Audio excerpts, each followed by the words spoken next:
First of all, I know the history behind the WNBA. I know that both of those cities have had teams before and they got us where we're at. Some WNBA players show up, perform their duties, and then leave. Another woman who joined the most. Sophie Cunningham, a member of the women's basketball team, started hurling people to the ground right away. Went viral overnight, after which she came down to discuss all of her secrets and what it's actually like to play with the most controversial player in the world. What she disclosed was not only unexpected but also totally disproved the narrative that the majority of people had previously accepted. To comprehend the significance of any of this, you must return to January 31st, 2025, the day that Sophie Cunningham most likely could not have anticipated. She had worked hard with the Phoenix Mercury for 6 seasons, establishing a strong reputation as. It was then discovered that she had been dealt to the Indiana Fever. She was a courageous guard with the ability to shoot lights out. The Indiana Fever, who are home to the most watched athlete in women's sports, Caitlin Clark, are not just any squad. More cameras, controversy, and national attention surround them than any WNBA team in history. The league was astonished by the enormous 10-team megadeal, which was also historic. Cunningham did not receive a kind introduction to her new surroundings. She was abandoned in the middle of a storm, and what transpired next revealed. Every aspect of her true personality is rarely discussed. In Indiana, Cunningham had a difficult start. Her debut was postponed until May 22 due to an ankle injury she sustained during the preseason. She suffered another ankle injury. She was unable to play for 2 more weeks after that. Playing for a new city, a new coach, a new system. Despite new teammates, she was struggling with her body and trying to establish a rhythm. In those initial weeks, it seemed quite doubtful that this transaction would succeed at all. She struggled. Chemistry was lacking. There was no momentum. However, something snapped right before the All-Star break, and Cunningham not only regained her groove but also took off after being promoted to the starting lineup. She averaged 11 to 2 points and shot over 51% in 13 games as a starter from the field. At the time, she was perhaps the team's most productive player. Nothing happened during the 2025 WNBA season, caused a more immediate reaction than what transpired on June 17. Their enforcer had already contracted the fever, and she was only getting started. The entire game was brutal.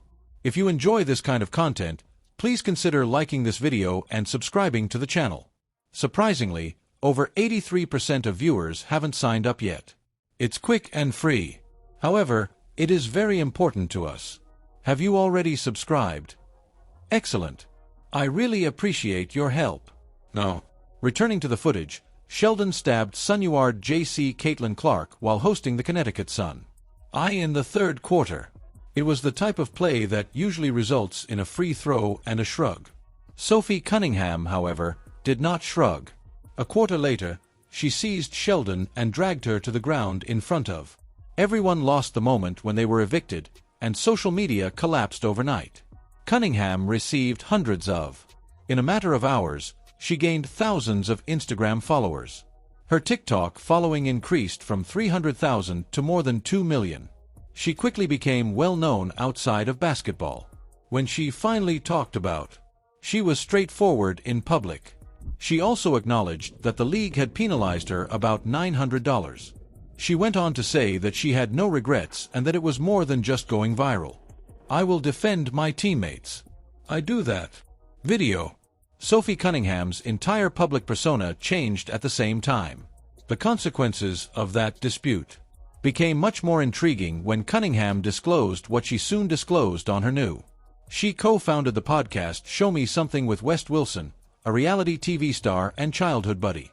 Without hesitation, she revealed something that had been the subject of months' worth of rumors.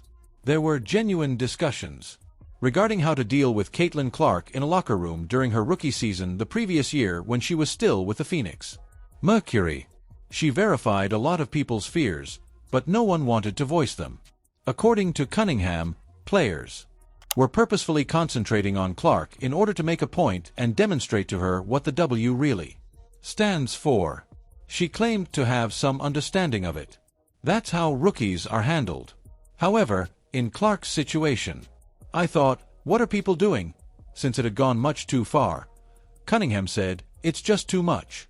I'm over it, after witnessing it as a team member.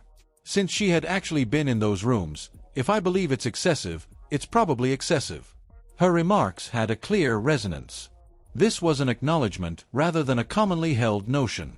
Cunningham's regular revelations on the podcast, which attracted devoted listeners. She spoke irresponsibly in one episode, challenging people who doubted Caitlin Clark's influence on the league. She didn't use hedging. If you don't believe that Caitlin Clark represents the WNBA, or if you believe that the league wouldn't be where it is now without her, you're just plain wrong, she continued. And this is the closest thing to what she said. It was evident that she appreciated everyone and wasn't making fun of other league players. She did, however, find it incomprehensible that Clark's advancement of women's basketball was being ignored, and it was difficult to ignore. How forthright her remark was for a league that has been involved in a continuing, complex internal debate on Clark's status and reception, hearing directly from an experienced insider information carried a lot of weight, and the Internet's response was predictable once more. The moment that drastically changed the story's tone came after the video became viral. Sophie Cunningham revealed a completely other side of herself outside of the fights, podcasts, and viral incidents. She promised to provide food to local families at the annual Aaron Nesmouth while being appropriately microphoned and having her comments recorded. This is what we're here for, she said, turning to face the throng of people at the November charity event. We're here for you. This is the bit that really resonated. She had a one-year contract with a Fever, but she didn't have one. Had already run out. She didn't have to be there. She wasn't paid. She just showed there, rolled up her sleeves, and started serving. Fever fans went crazy. The footage of the event became viral just as fast as J.C. Sheldon's fights. Comment after comment encouraged the team to sign her for life. Even people who had never watched a WNBA game started to pay attention. Sophie Cunningham, a farm girl from Columbia, Missouri, ties everything of her identity to this other half, to a diligent and pious upbringing. She then started talking about Caitlin Clark's offshore court operations. And almost everyone was shocked by what she stated. People had given the idea that Clark was practically untouchable, a composed, polished superstar athlete who navigates life with ease. Cunningham completely ruined that perception. When she appeared on the Like a Farmer podcast, she was asked about her favorite Clark story. Her answer was so direct that it felt like she was divulging a secret. She said that Clark is merely a normal person who actually loves basketball. She then called her a big old dork and called. When you first meet someone who receives so much attention, you're not sure what to anticipate them about. You get ready, she said. Instead, she found someone who was sincere, humble, and completely foolish. She described herself as the greatest nerd you'll ever meet and said she loved Clark's whole atmosphere. The most compassionate statement ever made about Clark to millions of people who only see her via highlights, press conferences, and sponsorship deals. Their off-court connection evolved into. In its own story, Cunningham gave a 100% confident response when asked which teammate.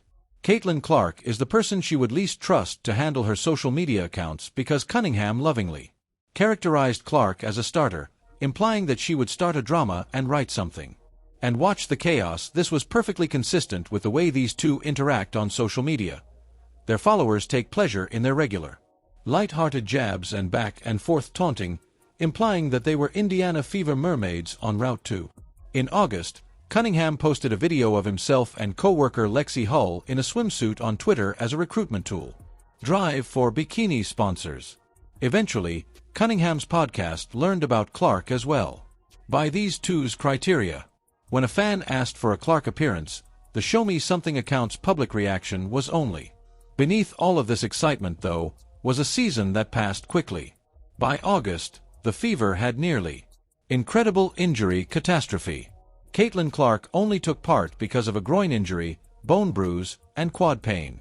In 13 games throughout the season, Cunningham and Clark were two of the 5 players who were eventually ruled out for the season.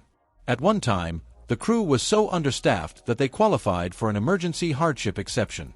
Prior to Cunningham's leg being torn on August 17th by Connecticut Sun guard Brienne January. After undergoing MCL surgery, she continued to play, but the season ended before the playoffs even started with an average of more than 11 points per game for the woman who had fought her way into a starting spot. Originally a starter and developed into one of the team's most beloved figures, she saw the eventual champion leave the bench. A completely devastated Fever team pushed the Las Vegas Aces to play 5 games in the semifinals, the squad's perseverance highlighted. Amazing, but it must have been difficult for Cunningham to see everything take place without her. Cunningham's one-year, $100,000 contract ended, and the postseason events were almost as exciting as the season itself, rendering her an unrestricted free agent in an uncertain league. The Players Association and the WNBA's CBA negotiations are at a standstill, and nobody is sure when free agency will be available, would officially start, or what the pay scale would be for the next season. She joined Project B, a brand new international 5-on-5 touring league, which offered her over $2 million annually, roughly 8 times the highest WNBA salary pay at the time. She also began to increase her media visibility in a manner that showed her capacity for thought. In addition to basketball, sponsorship deals, podcasts, and social media brands, she was using the fame she had acquired in just one season in Indiana to launch a full-fledged public career. Throughout it all, she kept saying that she wanted to go back to the Fever and play with Clark. Again, the CBA was ultimately settled in mid-March 2026. Oh, and her future in Indianapolis was at last accessible when free agency began. By the end of 2025, the numbers showed a story that as one may have anticipated at the start of the year, Google's yearly search ranks fell, and Sophie Cunningham came in at number 7 on the list of the most Googled athletes in the U.S. Caitlin was not mentioned. Cunningham had essentially taken over for Clark, who had held the same role in 2024. When this was brought up on, she answered her podcast in the same direct, non-performative way that she approaches almost everything. She said she wasn't sure how to feel about it. She tried to